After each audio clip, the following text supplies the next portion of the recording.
Shalom, shalom, shalom, je suis l'apôtre Maman Dédé, j'espère que vous allez bien. Moi, je vais bien par la grâce de Dieu. Aujourd'hui, je fais cette vidéo pour déjà souhaiter une bonne fête à tous les Français. C'est la fête nationale française aujourd'hui. Donc, que Dieu bénisse la France, que Dieu bénisse les Français, que Dieu continue à bénir ce pays, que Dieu continue à faire du bien à ce pays. Le Seigneur nous recommande dans sa parole de prier pour la nation dans laquelle nous sommes, car notre bénédiction en dépend. Et comme je suis en France, je bénis la France, je prie pour la France. Je prie que la grâce de Dieu descende sur les autorités françaises, le président et son épouse et tous ceux qui sont avec eux dans le gouvernement, afin qu'ils aient la sagesse pour diriger, que ce soit les nationaux et la diaspora que nous sommes, dans le nom de Jésus. Je dis Amen. Je prie aussi que le Seigneur, pendant cette émission, cette vidéo, me guide, me permet de parler à quelqu'un. Donc, je viens au nom de Jésus de Nazareth vous annoncer cette veille de prière que nous aurons à Bruxelles, en Belgique. C'est le 28/07/2023. Donc, le dernier vendredi de ce mois, qui est le 7e mois de l'année 2027-23, autant pour moi, nous avons une veille de prière. Et cette veille de prière, nous allons détruire les armes de nos ennemis, nous allons détruire les attaques, nous allons briser les réclamations, nous allons beaucoup prier et c'est très important. Pourquoi c'est important de prier? Je suis une servante de Dieu et mon rôle, ma mission, ma responsabilité, c'est de sensibiliser, c'est de réveiller les esprits, c'est de conduire vers le Seigneur. Nous, le Seigneur nous a appelés à amener les gens vers lui. Et en tant que servant de Dieu, j'ai le devoir et je rendrai compte devant le Seigneur de venir faire le travail de sentinelle. Depuis un certain temps sur les réseaux sociaux, dans le 237, il y a beaucoup de décès de jeunes influenceurs. Je parle parce que je suis jeune, je ne suis pas vieille, je suis jeune. On est jeune de 0 à 77 ans. Et alors, aujourd'hui encore, il y a eu un influenceur qui est mort par accident. Je ne suis pas en train de dire que tel a tué tel, tel n'a pas tué ceci, ils sont morts parce que ce que je veux dire, il n'y a pas de remède contre la mort. Mais il y a un remède contre la mort précoce. Et le remède contre la mort précoce s'appelle Jésus-Christ de Nazareth. Ce mouvement est déjà en train d'aller dans tous les sens, au point où tout le monde est prêt à écouter maintenant n'importe qui et n'importe quoi. C'est sur les mêmes réseaux sociaux qu'il y a déjà des diseurs de bonne aventure qui viennent prédire l'avenir, qui va mourir, qui ne va pas mourir. Et beaucoup de gens sont en train d'écouter ça. Au début, moi-même, j'écoutais. Ce que les personnes là disent peuvent être la vérité. Mais le problème avec ça, c'est la source. C'est l'esprit qui parle derrière. Alléluia. Une personne peut te dire la vérité, peut te raconter ta vie, peut lire les lignes de ta main, peut te dire ce qui peut arriver sur toi demain. Il y a les enfants de Dieu, les hommes de Dieu le font. Hein. Moi-même, je prophétise. Hein. Je peux te dire quand je te vois ce que Dieu me dit pour toi, ce que tu as fait, ce que tu feras, ce qui va t'arriver. Le Saint-Esprit peut me révéler ça. Quelqu'un aussi qui n'a pas le Saint-Esprit peut faire la même chose. Mais la différence entre cette personne et moi, ou bien une autre personne qui craint Dieu, c'est l'Esprit qui nous révèle ces choses. Et c'est très, très important et en même temps dangereux. Et quand je regarde un peu la mouvance sur les réseaux sociaux, je me rends compte que beaucoup sont en train d'écouter déjà des voix qui disent soi-disant des vérités, mais dont l'origine n'est pas bonne.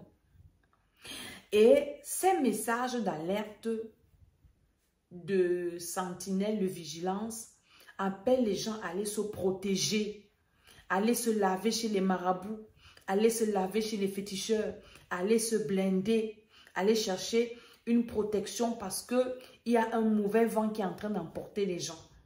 Moi, je viendrai vous dire non. Je répète et je réitère que non. Le diable ne peut pas protéger quelqu'un contre lui-même. Je viens sur la base de la parole de Dieu vous aviser, vous avertir Dans le livre de Actes chapitre 16, le verset 16 même, j'ai envie de dire. Je vais vous lire, c'est la parole de Dieu, c'est la Bible. Jésus-Christ de Nazareth est le seul qui peut te protéger contre tout et n'importe quoi. Jésus-Christ de Nazareth est Dieu fait chair, venu sur la terre pour nous donner la vie éternelle. Jésus-Christ de Nazareth, par le Saint-Esprit, a la capacité de te sortir de tout et de n'importe quoi. Même si tu allais entrer dans une secte, tu as fait des pactes. Moi, j'étais mariée à un homme qui avait servi le diable, qui avait servi Satan. Il était allé dans le plus profond, dans les profondeurs du satanisme. Dans les profondeurs, pas de la sorcellerie, mais du satanisme. Et Jésus-Christ de Nazareth est venu le retirer de là. Donc, quand ce monsieur te parlait de Jésus, il ne te parlait pas d'un Jésus qu'il avait entendu. Il te parlait d'un Jésus qu'il avait expérimenté. Parce qu'il avait pu jauger les deux puissances. Il avait expérimenté la puissance du diable.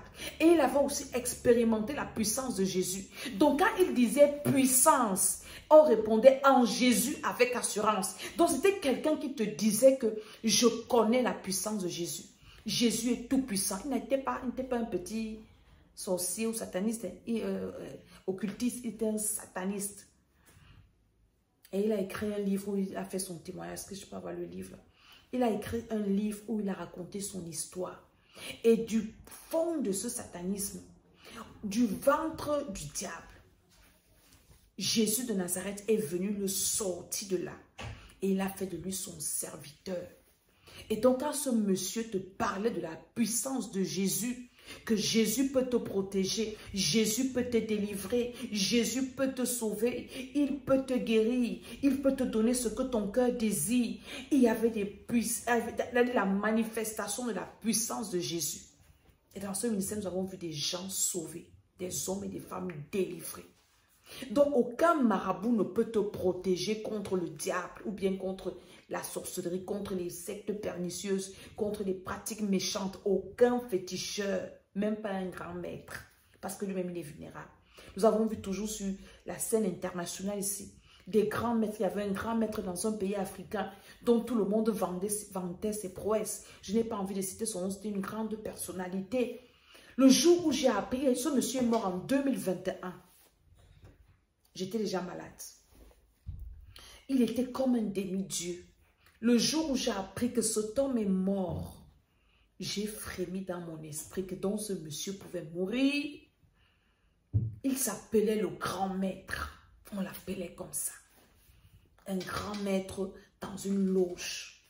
Mais il est mort, on n'en parle plus. On a déjà oublié. Il était un grand maître, hein? Ah oui. Mais il était mort. Je ne dis pas que les enfants de Dieu ne meurent pas. Toute personne est appelée à mourir. Mais la différence, c'est qu'un enfant de Dieu ne meurt pas par la volonté d'un autre homme. Un enfant de Dieu, quand il meurt, il va passer son éternité au ciel auprès de son Seigneur. Mais quand toi, tu meurs de façon précoce et sans Jésus, tu vas d'abord souffrir sur la terre et après tu vas dans le feu. Tu attends le jugement dernier. C'est ça la gravité, l'éternité. Donc dans ce livre de Actes chapitre 16, le verset 16, la Bible nous parle, c'est l'histoire de l'apôtre Paul qui évangélisait et Silas. Comme nous allions, Actes 16, chapitre 16, comme nous allions au lieu de prière, une servante qui avait un esprit de python, écrit avec moi python. Le python, c'est un serpent. C'est un animal très dangereux. Ça veut dire que la servante, s'il n'avait pas le Saint-Esprit, elle avait l'esprit d'un totem, le totem de ses maîtres. Elle dit, une servante qui avait un esprit de python et qui, en devinant, procurait un grand profit à ses maîtres, vint au-devant de nous et se mit à nous suivre. Paul et nous, elle criait, « Ces hommes sont les serviteurs du Dieu très haut. Ils vous annoncent la voie du salut. » Elle fit cela pendant plusieurs jours. Paul, fatigué, se retourna et dit à l'esprit, « Je t'ordonne au nom de Jésus-Christ de sortir d'elle. » Et il sortit à l'heure même. Les maîtres de la servante, voyant disparaître l'espoir de leur gain, se saisirent de Paul et de Silas et les traînèrent sur la place publique devant les magistrats. Ils les présentèrent au prêteur en disant, ces hommes troublent notre ville. Est-ce que ce que la servante la disait était vrai? Oui, c'était vrai. Paul et Silas étaient des serviteurs du Dieu vivant. Elle a dit. Et ils annoncent quoi? La voie du salut. Elle a dit aussi, elle n'a pas menti, elle a dit la vérité. Mais les hommes de Dieu, elle disait tout le temps, mais l'homme de Dieu était fatigué. Il dit, mais Satan, arrête. Il pouvait peut-être dire que oui, elle nous fait une publicité gratuite qu'on ne paye pas. Mais l'homme de Dieu s'est arrêté pour dire, Python, arrête de parler. Ce que tu dis là, ce n'est pas le Saint-Esprit qui te fait parler, c'est un esprit démoniaque. Les gens qui te prédisent l'avenir, qui prédisent l'avenir sur Facebook, sur tous les réseaux sociaux, l'esprit qui les anime, c'est quel esprit? Quand quelqu'un te dit, je vais parler aux esprits, c'est à quel esprit qui va parler ou qu'elle va parler? Mes esprits vont m'alerter. Quels sont les esprits qui vont alerter cette personne? Et toi, tu as abonné à écouter ça. Je vous ai dit que moi, au début, j'écoutais, mais le Saint-Esprit m'a repris et je n'écoute plus ça. Qu'est-ce que tu écoutes? La source, c'est quoi? Quand tu écoutes ça, tu es envoûté. Voilà une autre forme d'initiation à la sorcellerie inconsciente. Écoutez des prophéties démoniaques. Et beaucoup sont en train d'obéir. Allez vous protéger. Beaucoup sont en train d'en féticher. Vous savez, le diable, il est subtil. Hein? Il est en train de faire son travail. Évangéliste satanique, prophète du diable, commence à vous annoncer les oracles qui vont arriver, qui sont vrais. Et maintenant, vous serez obligé d'écouter ce que ce prophète-là va dire. Ce prophète est en train de vous livrer entre les mains des intermédiaires sataniques. C'est comme ça qu'on les appelle, tous les féticheurs, les grands maîtres, les gens là, ce sont les intermédiaires sataniques. Alors, ils vous poussent entre les mains, dans les mains de ces intermédiaires sataniques-là. Et c'est comme ça que le diable fait une grande récolte. Mais moi, je viens vous dire, n'écoutez pas ça. Confiez-vous au Seigneur. Que tu sois influenceur, que tu vois. Tout à l'heure, je viens d'avertir une de mes filles qui est aussi influenceuse, mais dans un bon sens. Elle donne des bons conseils. Elle me dit, elle est contactée par des personnes. Elle a des vidéos qui font des millions de vues. Elle fait un bon travail. Et le Seigneur va la bénir. Elle n'a pas trempé. Parce qu'il y en a qui ne trempent pas. Ils ont un don. Ils disent des choses importantes. Parce que les réseaux-ci nous instruisent, nous tous. On apprend beaucoup de choses sur les réseaux. Ça, vraiment, personne ne peut le mentir. On apprend à faire les soins du visage. On apprend à traiter nos cheveux. On apprend à faire la cuisine. On apprend même la parole de Dieu. On apprend à prier. Moi, j'ai des hommes de Dieu qui font des prières sur Internet que moi, je suis. Qui prêchent, que moi, je suis en tant que servant de Dieu. Je les écoute parce qu'ils disent des bonnes choses qui nous instruisent tous. Comme aussi, il y a des gens qui me suivent. Il y a aussi des hommes de Dieu qui me suivent. Parce que Dieu a mis en chacun quelque chose. Nous sommes complémentaires. Alléluia. Il y a des recettes de cuisine que moi, j'apprends sur Internet. Il y a des astuces que j'apprends sur Internet. Il y a plein de choses qu'on apprend sur Internet. Donc, Internet, ça dépend de la façon dont on l'utilise. Alors, je disais à ma fille, fais attention. Parce que là où ton étoile est en train de briller ici, ils vont venir te contacter pour t'entraîner dans des choses. Elle me dit, ah maman, j'ai compris. Comme tu me parles là, j'ai compris. Parce que c'est comme ça qu'ils recrutent. Toi, ne mets ta main nulle part. Ce que tu fais là, c'est Dieu. Donc, il y en a parmi les influenceurs qui ont leur étoile, qui ont leur destinée. Et leurs étoiles brillent. Tous ne mettent pas la main nulle part. N'importe où.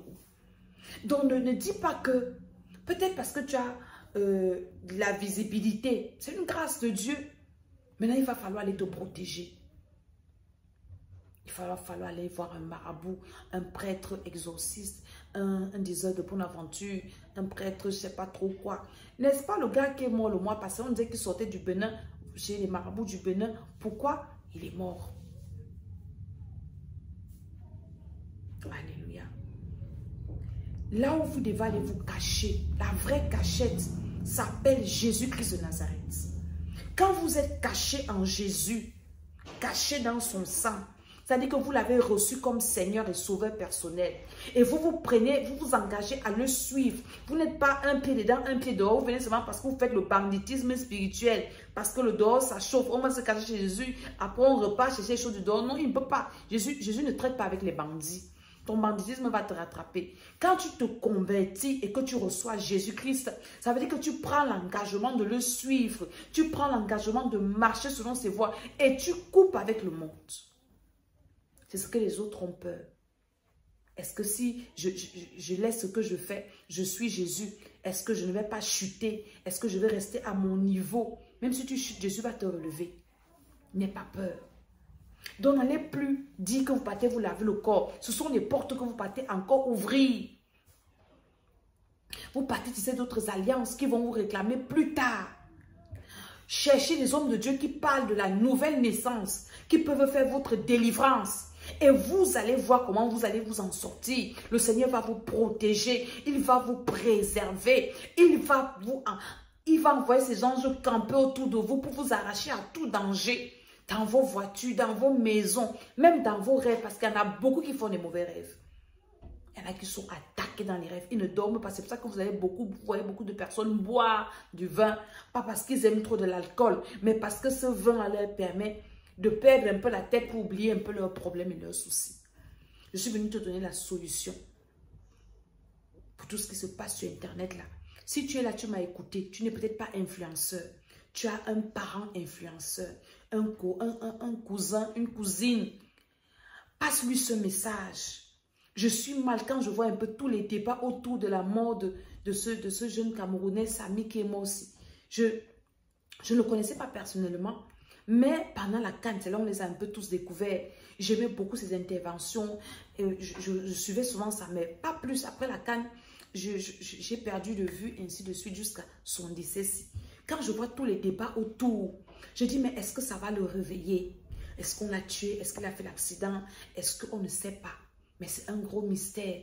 Moi, ce qui me fait mal, c'est que tout ça ne va pas le réveiller. Tout ça ne va pas le ramener. Il est déjà parti là où il est parti. Et c'est douloureux. Mais comme on crie tous justice, vraiment le Dieu qui est dans le ciel va faire justice. Mais nous aussi, soyons prudents. Nous aussi, soyons intelligents. Choisissons avec qui nous marchons.